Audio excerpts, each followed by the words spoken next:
નમસ્કાર દોસ્તો, જય જોહાર, જય આદિવાસી. ધારાસભ્ય શ્રી ચેતર વસાવાની જનસભા ઉમટી પડી. વિડીયો છેલ્લા સુધી જોજો. ચેનલ પર પહેલી વાર હોય તો લાઈક, કોમેન્ટ, શેર અને સબસ્ક્રાઈબ કરવાનું ભૂલતા નહીં. વિડીયોને વધુમાં વધુ શેર કરો. જય જોહાર, જય આદિવાસી.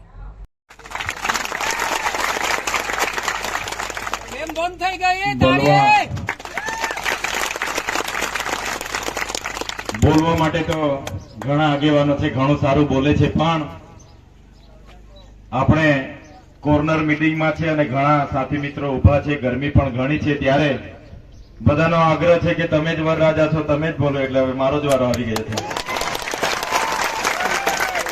ત્યારે આજની મીટિંગમાં આપણા બધાના આમંત્રણને માન આપીને આમ આદમી પાર્ટીના સન્માનીય સેક્રેટરી એવા ગોપાલભાઈ ઇટાલી આપણી વચ્ચે છે. એમના માટે જોરદાર તાળીઓ પાડી. દેડિયાપાડા વિસ્તારના ગામે ગામે ફરીને મારી ગેરહાજરીમાં પણ મારો મોરચો સંભાળેલો એવા મનોજભાઈ અને પ્રવીણ રામ આપણી વચ્ચે છે. એમના માટે તાળીઓ પાડી. સાથે સાથે ભરૂચ જિલ્લામાં જે મહત્વની જવાબદારી હતી, કોંગ્રેસના સાથીઓને મળવાની, એમને કામ પર લાવવાની, ગઠબંધનને એકજૂટ કરવાની, એવા ગુજરાત પ્રદેશના કાર્યકારી અધ્યક્ષ અને રિટાયર્ડ ડીવાયએસપી મેડમ એવા આપણી વચ્ચે જવેલભાઈ મેડમ ઉપસ્થિત, એમના માટે તાળીઓ પાડીએ. પરેશભાઈ રાવલ સાહેબ છે, ખૂબ દિગ્ગજ નેતા છે, પણ નાનું કામ પણ એમને મળી જતું હતું. મારા માટે નાની મિટિંગો પણ કરવા રાત દિવસ એક કરીને આ વિસ્તારમાં મહેનત કરે છે. એવા પરેશ રાવલ સાહેબ માટે તાળીઓ પાડીએ.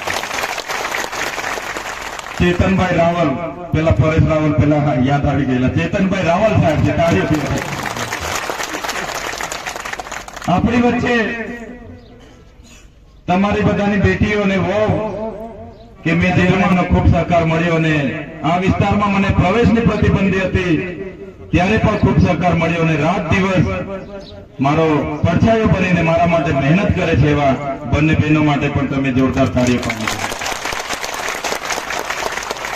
એમની બાજુમાં જે બેન ઉભા છે, નિમિષાબેન ખોટ, પાર્ટી જયારે ગુજરાતમાં આવી ત્યારે પાર્ટીને ચિંતા હતી કે ગુજરાતમાં તો અમિત શાહ અને નરેન્દ્ર મોદીનું ગઢ છે, શું થશે શું થશે શું થશે. પણ નિમિષાબેન એવી મજબૂતાઈથી સૌરાષ્ટ્રમાં લડ્યા. આખા સૌરાષ્ટ્રમાં આમ આદમી પાર્ટી ઉભા કરનાર નિમિષાબેનને પણ સાથે મારી ગેરહાજરીમાં મારો એક ફોન રાકેશભાઈને ગયો કે રાકેશભાઈ, મને આ લોકો લાગે છે કે ડેડિયાપાડા સારખારામાં મને આવવા નહીં દેશે અને હવે ડેડિયાપાડાનો મોરચો અને ડેડિયાપાડાનું આયોજન તમારે કરવાનું છે. અને રાકેશભાઈ દિવસ રાત લાગી ગયા. એવા ડેડિયાપાડાના પૂર્વ સરપંચ રાકેશભાઈ માટે કાર્ય કરવાનું. આપણા ગામના વડીલ મુરબ્બી આદરણીય સન્માન્ય સંત મહંત શ્રી સિંગાદાસ બાપુ, જ્યારે પણ આપણને આશીર્વાદની જરૂર પડે, જ્યારે પણ આપણને માર્ગદર્શનની જરૂર પડે, કે જ્યારે પણ ગામમાં નાની મોટી સમસ્યા ઉત્પન્ન થાય, કાયમ માટે બધા માટે ચિંતા કરતા હોય છે અને કાયમ આપણા ગામની ચિંતા કરનાર એવા સિંગાદાસ બાપુ માટે જોરદાર તાળી પાડી. સાથે આપણી વચ્ચે આપણા નવા ગામ બેઠકના તાલુકા પંચાયતના સદસ્ય અમરસિંહભાઈ વસાવા, તમે જોઈ લો આજે ખૂણામાં ઉભા છે. મહેનત એટલી જબરદસ્ત કરે છે કે આ વિસ્તારમાં મારે બોર કરાવવા માટે કોઈ એન્જિનિયરને શોધવાની જરૂર નથી પડતી. અમરસિંહભાઈ જાતે ફરીને બધાના બોર ઘરે ઘરે કરી આવે છે. અને અમરસિંહભાઈ પર એવી કુદરતી શક્તિ છે, આજે મંચ પરથી તમને કહેવાનો તક મળી છે. 10 વર્ષથી અમરસિંહભાઈ મારી સાથે તાલુકા પંચાયત ચૂંટાય છે, પણ એમણે લગભગ 450 બોરો આ વિસ્તારમાં કર્યા હશે અને પાણી પણ જાતે જોયું છે. એક પણ બોર ફેલ નથી થયો. બધા બોરોમાં પાણી. મેં એટલા માટે એમને અભિનંદન આપું છું કે મારે જયારે બોર કરાવવાનો હતો ત્યારે એમણે મને કીધું, સાહેબ તમારા બોરમાં તો 20 ફૂટે પાણી ને ફૂલ પાણી છે. મેં કીધું રવા દો યાર, પથ્થર છે અહીંયા. ના ના, ફૂલ પાણી છે, આખો વર્ષ ચાલશે, તમે ઠોકાવી દો. મેં બોર ઠોકાવી દીધો. તમે જોયો છે ઉનાળામાં પણ પાણી એના મેં જ બહાર નીકળે છે. જોયું છે ને બધા? ભર ઉનાળે 2 અડીનું પાણી ચોમાસામાં નીકળે, ઉનાળામાં પણ પાણી એટલું જબરજસ્ત નીકળે. એવા અમારી આખી ટીમ છે, કંજાલથી આવેલા છે રહેશભાઈ, દિનેશભાઈ, ઉર્મેશભાઈ, જબરજસ્ત મહેનત કરે. સિંગલોટીના જસવંતભાઈ, કલ્ટરના મથુરભાઈ, અમરસિંહભાઈ, બેબારથી મારા સનિયાભાઈ, ફૂલસરના મારા બધા જ વડીલો, બધા જ આગેવાનો. માર્ગિયાભાઈ નું તો કેવું જ ના પડે, મને જોયું એટલે પેલા ખાંડે જ બેસાડી લે. કંજાલના તમામ સિંગલાપરાના મારા દિનેશભાઈ, મારા બનેવી, આનંદભાઈ, એવા જ મારા ભોગજના તમામ લોકો દિવસ રાત મહેનત કરે છે. ત્યારે બધા માટે તાળી પાડી લઈએ આપણે. મને લાગે છે આ ચૂંટણી એકલો હું નથી લડતો, મારા માટે આજે તમે બધા ચૂંટણી લડો છો એવું મને આજે લાગી રહ્યું છે. આ ચૂંટણીમાં પહેલી મીટિંગ છે મારી અહીંયા. તમે બધા જાણો છો કે આપણે પોલીસના સંઘર્ષનો સામનો કરી રહ્યા હતા. ની જેવી બાબતમાં અહીંયા નાના ખેડૂતનો કપાસ કાપી નાખ્યો અને આપણે એમને ઘરે બેસાડીને કીધું કે જે પણ થયું તે વાંધો નથી, પણ ખેડૂતની નુકસાની તમારે આપવી પડશે. અને એમણે સ્વીકારી લીધું, કઈ વાંધો નહીં, અને એમણે આપી પણ દીધું. પણ ભાજપવાળાને આ મંજૂર નતું. ભાજપવાળાએ ભીડગાળોને ઉચકી જઈ, એલસીબી ઉચકી ગઈ, રાજપીપળા એમને જૂની જેલમાં એક નાઇટ રાખ્યા અને ફોરેસ્ટરને ભીડગાળને કીધું તમે ચૈતર વસાવાના વિરોધમાં ફરિયાદ લખાવો, બાકી તમને 5 જણને સસ્પેન્ડ કરીશું. ત્યારે એ ભીડગાળાનો રાતે મારા પર 2 વખત ફોન આવ્યો. મને કીધું સાહેબ આ લોકો તમારા વિરુદ્ધ ફરિયાદ અમને આપવા માટે અહીંયા લઈ આવ્યા છે, ઘરેથી ઉચકીને તમારા વિરુદ્ધ અમને ફરિયાદ લખાવે છે. એમના એસપી બેઠા છે, અહીંયા એસપી બેઠા છે, એમના મહામંત્રી, ભાજપ જિલ્લાના પ્રમુખ, અમે આમ નહીં કરીશું તો ઉપરથી અમને સસ્પેન્ડ કરવાના છે. ત્યારે મેં ભીડગાળોને કીધું તમારે 5 જણની નોકરી જતી હોય તો મારા નામનો કેસ તમે લખાવી તો હું જેલ બેઠી લઈશ. મને ભીડગાળોની ચિંતા હતી, કેમ કે બિચારાની નોકરી જવાની હતી, ઘરે બેસી જવાના હતા. ત્યારે મારી દુશ્મની ભીડગાળ સાથે નહોતી, મારી આ દુશ્મની આ ભાજપ વાળાએ જે મને જેલમાં નાખ્યા, મારા પત્નીને જેલમાં નાખ્યા, એ લોકોને જવાબ આ ચૂંટણીમાં બધા આપવાનો છે. આ જેલનો જવાબ આપણે બધાએ આ ચૂંટણીમાં તમારે આપવાનો છે. તૈયાર છો બધા? અમે તમને કહેવા માંગીએ છીએ આવનાર 5 દિવસમાં, આવનાર 5 વર્ષમાં તમે જોઈ લેજો. આજે તો હું ધારાસભ્ય છું, આપણા બધાના કામો પહેલા ભાજપવાળા આ વિસ્તારમાં કોઈને પૂછતા નહોતા, કોઈને સલામ નહોતા કરતા. ભાજપવાળા ક્યારે મીટિંગ કરવા નહોતા આવતા, એમના કાર્યકરો બધું કરતા હતા. આજે ચૈતર વસાવાના કામ જોઈને ભાજપવાળા પણ આજે આપણા દરેક ગામોમાં પગે પડતા થઈ ગયા છે. અને જે લોકોના આવનાર દિવસોમાં જે બી નાના મોટા કામો બાકી છે, બોરના કામો છે, તમે 5 વર્ષ જોઈ લેજો. ચૈતર વસાવા ગામમાં હોદી હોદીને તમને બધાને પીવાના પાણીના બોર હોય, ખેતરના બોર કરવા. 5 વર્ષ પછી તમે કહેશો કે જગ્યા નથી સાહેબ, હવે બોર રહેવા દો. એટલું કામ આપણે બધાએ સાથે રહીને કરવાનું છે. તૈયાર છો બધા? આ ભાજપવાળા લોકોએ જોઈ લો કઈ રીતના કર્યું. આ વિસ્તારનો હું ધારાસભ્ય છું, કોઈની જગ્યાએ જામ તો કામ વ્યવસ્થિત થાય એ મારો હેતુ હોય છે. આ ભાજપના લોકો બેબારમાં પુલનું કામ ચાલતું હતું, રોડનું કામ ચાલતું હતું, ત્યાં પહોંચી ગયા. ત્યાંના કોન્ટ્રાક્ટ હતા, સીતારામ એન્ટરપ્રાઇઝ કરીને એને કીધું કે તમારે અમારી ચૂંટણીનું ફંડ આટલું આપી દેવું પડશે. રાજપીપળામાં અમારું કાર્યાલય બને છે, કમલમમાં આટલા કરોડનું કમલમ બને છે, એમાં તમારે આટલા પૈસા આપવા પડશે. પેલા કોન્ટ્રાક્ટે ના પાડી, સાહેબ થોડા ઘણા હું આપી શકું, આટલી બધી ડિમાન્ડ હું ના આપું. તાત્કાલિક એક કામ, બેબારના બ્રિજનું કામ બંધ કરાવી દીધું, રોડનું કામ બંધ કરાવી દીધું અને કોન્ટ્રાક્ટને બ્લેકલિસ્ટ કરી દીધા ભાજપવાળા હપ્તાના લીધે. આજે એ લોકોની હેરાનગતિ કેટલી બધી છે. આજે બેબાર દુચરના લોકો બિચારા હેરાન થાય છે. એ કારણ જો કોઈ હોય તો ભાજપના લોકો ત્યાં જઈને હપ્તા માંગતા હતા અને ત્યાં જઈને એમણે કામ બંધ કરાવ્યું, હજુ કામ ચાલુ નથી થયું. 2 વર્ષથી મારા બેબારના દુતરના લોકો ત્યાં હેરાન થાય છે. હું જયારે આ પિંગલાપાડાના કોન્ટ્રાક્ટ અહીં આવ્યો, એ કોન્ટ્રાક્ટ કે મને અહીંયા મજૂર નથી મળતા ચૈતરભાઈ. મેં કીધું કઈ વાંધો નહીં, નારાજ પુલ અમારા ગામના લોકો છે કરી દેશે? મને તમે કહી દો, અમે એની જવાબદારી લઈ લઈએ છીએ. એ વિસ્તારના કોન્ટ્રાક્ટને મેં કીધું કઈ વાંધો નહીં, આ નાળાના અમારા બ્રિજના કામો અમારા ગામના મજૂરો કરી દેશે. અમે 2 બ્રિજો બનાવી દીધા, નાળા બનાવી દીધા. ભાજપ વાળાને ખબર પડી કે આ તો કોન્ટ્રાક્ટ તો ચૈતરભાઈ હાથે મળી ગયો. તાત્કાલિક એ કોન્ટ્રાક્ટને બોલાવી અને એ કોન્ટ્રાક્ટને આ લોકોએ ભગાવી દીધો. આજે કોન્ટ્રાક્ટ બિચારો અહીંયા કામ કરવા આવતો નથી. 3 વર્ષથી આ રોડ લાગેલો છે, ટેન્ડર થઈ ગયું છે. બિચારા સુભાષ પરમાર કરીને સોમનાથનો કોન્ટ્રાક્ટ હતો. આ લોકો પૈસા માંગતા હતા અને બિચારો નાહી ગયો. અમારા નાણાંના પૈસાની મજૂરી, મારા ગામના મજૂરો હતા, બિચારાને 12 લાખ મજૂરોના પૈસા બી બિચારો આપી નથી શક્યો. 1-2 વર્ષ થઈ ગયા ત્યારે મેં હોળી દિવાળી 1500 કરીને મારા મજૂરોને ચૂકવેલા છે, પૂછી લેજો બધા. ત્યારે આ લોકો એમના 20 કરોડના કમલોમાં બનાવવા માટે હપ્તાખોરી ચાલે છે અને એના લીધે આપણા કામો નબળા થાય છે. આજે બેબારના લોકો આટલી બધી હેરાનગતિ, પણ બેબારના લોકો હોય, કંજાલના લોકો હોય કે પિંગલાપાડાના લોકો હોય, તમે ચિંતા નહીં કરતા. તમારો ભાઈ આવી ગયો છે. જેવી ચૂંટણી પતશે અહીંયા ધરણા પર બેસીશું.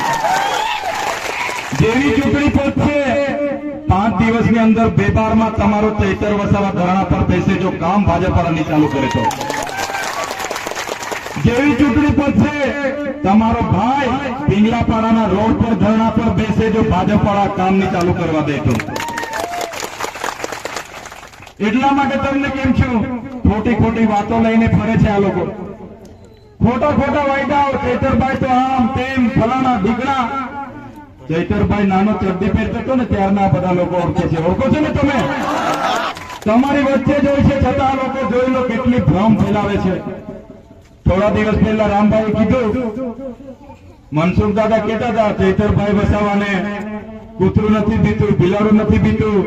મનસુખભાઈ, તમારા ગૃહમંત્રી અમિત શાહને પૂછી લેજો ચૈતરભાઈનો ડર કેટલો લાગે છે. મનસુખભાઈ, તમારા ગૃહમંત્રી હર્ષ સંઘવીને અને તમારા પ્રદેશ પ્રમુખ CR પાટીલને પૂછી લેજો ચૈતરભાઈને જયારે ભાજપમાં લઈ જવા માટે ત્યાં લઈ ગયેલા તો ચૈતરભાઈ એમને શું વાત કરી હતી, ખાલી તમારા પ્રદેશ પ્રમુખને પૂછી લેજો. ત્યારે અમે કોઈને બીવડાવતા નથી, અમે લોકોનું કામ કરવા માંગીએ છીએ. પણ ચૈતર વસાવાને હળી કરશો તો એકનો જવાબ પથ્થરથી આપવા માટે પણ અમે તૈયાર છે. એમાં ક્યારેય પોલીસનો ઉપયોગ કરવામાં આવે છે, પણ એ પોલીસ અધિકારીઓ, PI હોય, PSI હોય, SP હોય કે DSP હોય કે IG હોય, આ મંચ પરથી કહેવા માંગુ છું, અમારા કોઈ 2 નંબરના ધંધા નથી, અમારા કોઈ હપ્તા નથી અને અમારા એક પણ કાર્યકરને કોઈ હાથ લગાડશે છઠ્ઠીનું દૂધ યાદ દેવડાવી દઈશું. અમે કોઈના બાપથી ડરતા નથી. છઠ્ઠીનું દૂધ યાદ દેવડાવી દઈશું. IPS અધિકારીઓને પોસ્ટિંગ લેવા માટે બહુ ઉતાવળા થાય છે. ગઈ ચૂંટણીમાં IPS અધિકારી અહીંયા હતા, દારૂની લેલમછેલ કરી હતી એ ભાઈએ. આ વખતે પણ આવશે, દારૂ લેલમછેલ કરશે. ત્યારે IPS અધિકારીને કહેવા માંગુ છું, તમારે ભાજપની એટલી પડી હોય તો રાજીનામું આપીને પટ્ટો પહેરીને મેદાનમાં આવો, ખબર પાડી દઈશું. અમારે BTPના નેતાઓને ભાજપમાં જોડી દીધા.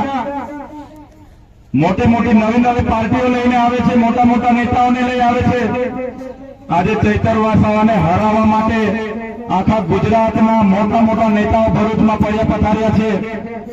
ત્યારે આજે ચૈતર વસાવા ચેલેન્જ કરે છે. ઈમાનદાર અને ગરીબ લોકો ચૈતર વસાવા છે. ચૈતર વસાવા ક્યારે હારવા નથી, જીતવાના છે. આજે ચૈતર વસાવા અહીંયા છે. ચૈતર વસાવા માટે આજે મુસ્લિમ સમાજ ભરૂચમાં મીટિંગો કરે છે રાત દિવસ.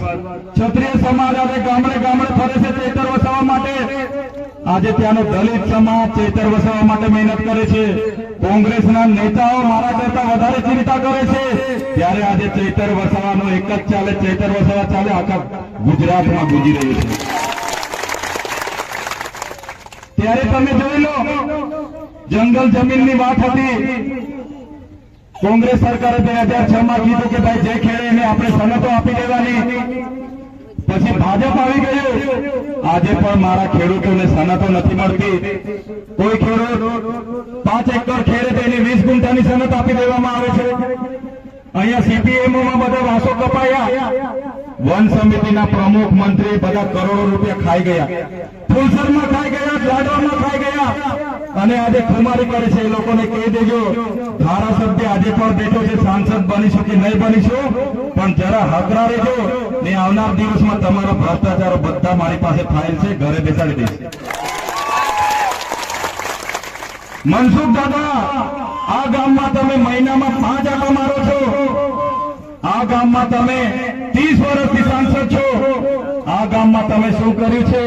તમારા સગાવાલાના આગળ પાછળ ઉપર નીચે બધા બોરો કરી નાખ્યા, અમારા લોકોનું શું કર્યું બતાવો તમે। ચૈતર વસાવાની કામગીરી જોવાની હોય તો અહીંયા પાંજરી ઘાટમાં એલાઈ બનાવી છે, મેં ગયા વર્ષે 70 એકરમાં પીએચ માટેની લાઈન મેં જાતે બનાવી છે, જઈને જોઈ આવજો। જયારે બિરસા મુંડા ડેડિયાપાડામાં ચૈતર વસાવા બેસાડતા હતા ત્યારે મનસુખભાઈએ વડોદરા રેજાઈજીને મોકલેલા, છોટાઉદેપુર ભરૂચ નર્મદાના એસપીને મોકલેલા। નક્સલવાદી ફેલાવે છે, શું બિરસા મુંડાની પ્રતિમા મૂકવાથી નક્સલવાદ થાય છે? ભાઈ, પ્રેરણા મળશે, આદિવાસીનો ઇતિહાસ જળવાશે, એમ કરીને અમે રાકેશભાઈને બધા હિંમત કરીને મૂકી। ધમકી આવતી હતી કેસો કરવાની, છતાંય અમે લડ્યા, આજે બિરસા મુંડાને પગે પડવા માટે મનસુખભાઈ અમારા પહેલા દોડી જાય છે। ત્યારે કોઈ ચિંતા કરવાની જરૂર નથી। મનસુખભાઈ 30 વર્ષથી ચૂકાયા છે, આપણા વડીલ છે, આપણને ભલે ગમે તે કહેતા હોય કઈ વાંધો નહીં, પણ આપણા સમાજનો યુવાન આજે આગળ વધે છે તો મનસુખ દાદાના પેટમાં કેમ દુખે છે? આપણા ગામનો કોઈ યુવાન નોકરી લાગે તો આપણે ખુશ થવું જોઈએ, આગળ વધે તો આપણે ખુશ થવું જોઈએ, થવું જોઈએ કે નહીં થવું જોઈએ? તે આજે એટલી બધી ઉંમર થઈ છે, આજે એક યુવાનને ભરૂચના લોકો કહે છે કે આગળ લાવો, વડોદરાના લોકો કહે છે કે આગળ લાવો, ત્યારે મનસુખ દાદાનું માથું દુખે છે, પેટ દુખે છે। ત્યારે આ વખતે જે રીતના કોઈને બીમારી લાગે, ભૂત લાગે અને આપણે ઝાડુ ફેરવી દઈએ, એ જ રીતે આ વખતે આ બધી બીમારીને આ ઝાડુ છે, ઝાડુ ફેરવી દેવાનું। ત્યારે આ વિસ્તારમાં જે લાઇટોનો પ્રશ્ન હતો તમે બધા જાણો છો, સવારે ઉઠી જીબી વાળા રેડ પાડતા હતા, ચૈતરભાઈ ચૂંટાયા પછી કોઈ રેડ પાડે છે? ભાઈ, કોઈ રેડ પાડે છે પૂછ્યા વગર? આ વિસ્તારમાં પોલીસ ત્યાં નાકું બનાવીને ટુ વ્હીલ વાળા પાસે 1000 રૂપિયા લેતા હતા, ચૈતરભાઈ ચૂંટાયા પછી કોઈ લે છે? ભાઈ, આ 5 મહિના બહાર હતા ત્યારે ઠોકી લીધા હશે બધાને, 5 મહિના જેલમાં હતા ને એનો ફાયદો ઉઠાવ્યો હશે, પણ હવે પાછા આવી ગયા છે, કોઈ ટેન્શન લેવાની જરૂર નથી। ત્યારે અમે એટલા માટે ભાજપ સામે નથી ડરતા, તમે જોઈ લો, મારું વિધાનસભામાં પણ મારું એફિડેવિટ રજૂ કર્યું હતું, તેમાં પણ મારી એટલી જ આવક છે। આજે હું સાંસદ તરીકે મારે એફિડેવિટ રજૂ કર્યું, એમાં પણ મારી એટલી જ આવક છે। તો મનસુખ દાદાના 5 વર્ષમાં 1,87 લાખ રૂપિયા કાંથી આવી ગયા? જે ગરીબ હું બાબોને મારો મંગળદાસ કરીને ફરે છે, એના 1,87 લાખ આવક 5 વર્ષમાં ક્યાંથી આવી ગઈ? ત્યારે આ ગરીબને ઓળખી લેવાની જરૂર છે। આદિવાસી સમાજની વાતો કરે છે, પાર્ટીનું બોલે છે। એક બાજુ તમારા સમાજનો દીકરો સમાજ માટે લડવા તૈયાર છે, એક બાજુ એ પાર્ટીનો ઉમેદવાર છે, એટલે તમારે નક્કી કરવાનું છે કે સમાજવાળાને લાવીએ કે પાર્ટીવાળાને લાવીએ। ત્યારે મિત્રો, આજે બોગજ ગામનું નામ હોય, આ વિસ્તારનું નામ હોય, આખા વિસ્તારમાં ગુંજે છે। તમે પણ બધા જે વિસ્તારમાં તમારા શેઠિયા હોય, કામે જતા હોય, મિત્રો હોય, સંબંધી હોય, બધાને વિનંતી કરજો। તમને મારે કોઈ વિશેષ ભાષણ કરવાનું રહેતું જ નથી, પણ 5.5-6 મહિનાથી હું બહાર હતો, આજે આવ્યો છું ત્યારે તમને મળીને મને પણ ખુશી થાય છે। આમ જોવા જઈએ તો વડોદરા જિલ્લો, નર્મદા જિલ્લો, ભરૂચ જિલ્લો બહુ મોટી જવાબદારી ગોપાલભાઈ લોકો આવીને આપી દીધી છે। બહુ ચિંતા હોય છે, રાતે 2-2 વાગે સુધી અમે ફરતા હોય છે, પણ મારા અહીંયા ઉભેલા બધા જ લોકો ચૈતર વસાવા બની ગયા છે, એટલે હવે મને આ વિસ્તારની ચિંતા નથી। મને આ વિસ્તારની જરા બી ચિંતા નથી। બધાની આંખોમાં ચૈતર વસાવા જોઉં છું, મેં બધાની આંખોમાં અરવિંદ કેજરીવાલ જોઉં છું, બધાની આંખોમાં રાહુલ ગાંધી જોઉં છું, મારે કોઈને કહેવાની જરૂર નથી. મારા માટે આ લોકો 500 રૂપિયા ઘરના ખર્ચી નાખશે પણ મને જીતાડીને રહેશે.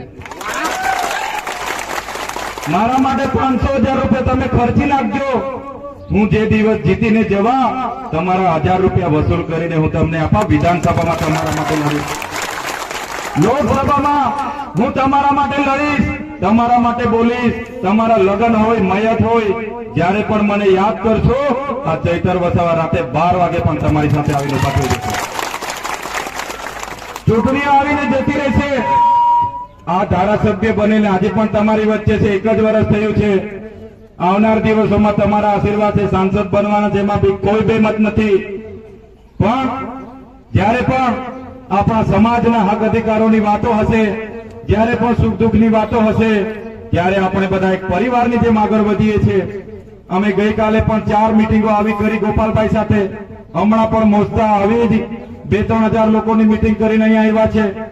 આજે દેડિયાપાડામાં પણ 50,000 લોકો આવવાના છે. ત્યારે તમારી બધાની વિશેષ જવાબદારી બને છે. કેમ કે તમારો દીકરો ઉભો છે, તમારો ભાઈ ઉભો છે, તમારો ભાઈબંધ ઉભો છે. એટલે તમારે હવે બહુ જવાબદારી લઈને આ 5 દિવસ તમારા મોબાઈલ લઈને લાગી જવું પડશે. જે રીતે ગામમાં આગ લાગી જાય છે, ગામનો એક વડીલ બૂમ મારી દે કે આગ લાગી, દોડ જા. ઢેગડો આવે, માટલો આવે, લોટું આવે, કુવાડ આવે, ને ના પપ્પા તો દોડી જતા. આ ચૂંટણી પણ ચૈતર વસાવા હાય, તુમા હાય, આગ લાગી તો ખબર પડી ગઈ. આ તુમા નાખી દે તો આગ લાગી. એટલે તુમા 2 વ્હીલ આવે, 4 વ્હીલ આવે કે સાયકલ આવે, હવે 5 દી તુમા દોડી નીકળી જના હે. તૈયાર છો બધા? આ 5 દિવસ સંભાળી લો. એક એક મત આપણા માટે કિંમતી છે. ત્યારે તાપ વધારે છે, ગરમી વધારે છે. ચૂંટણી છે, પેલા લોકો બધા આવશે,